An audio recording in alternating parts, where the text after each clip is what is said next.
Alabama, are we a right to fire state, and what could be done about that?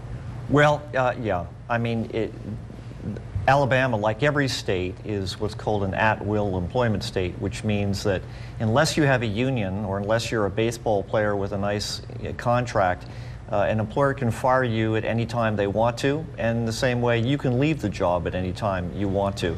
At least there's not going to be any law broken.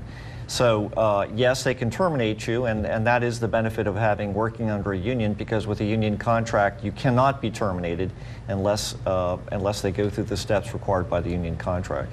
But unions, I guess, Henry, as far as nationwide, I guess their numbers have dropped, and especially in this area. So they're not as common as they used to be. Is that correct? And as a result, I think what you'll find is that people are feeling less job security due to that reason, and also I think wages are suffering, not just for the people who've lost the unions, but for companies even next to companies are all going to be impacted by the union wages in the neighborhood. So the only way to really guarantee yourself job security is either through a union contract, or for those people who have something to bargain with, perhaps baseball players, bank presidents, they can have their own individual contracts. Right.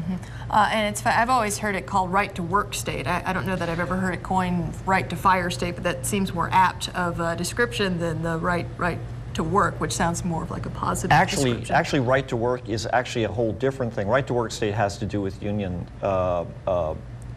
laws in certain states that govern who can contract and what's your operation under union contracts. It really is called at will. Yeah, okay, at will. But it all comes to the same thing. Right.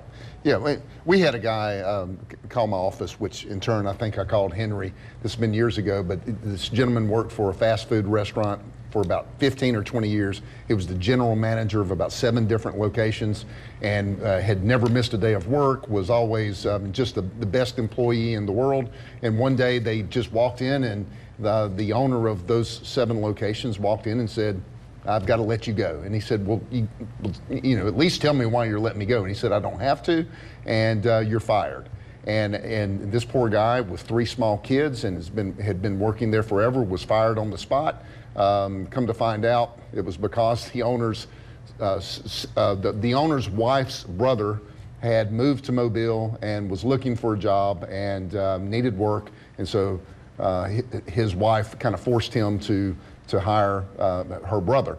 And as bad as that sounds, unfortunately, and as Henry confirmed when I called him, it's legal. You can do that. You can do that. I mean, they can fire you for any reason or no reason at all, and it doesn't make it right, but it's legal.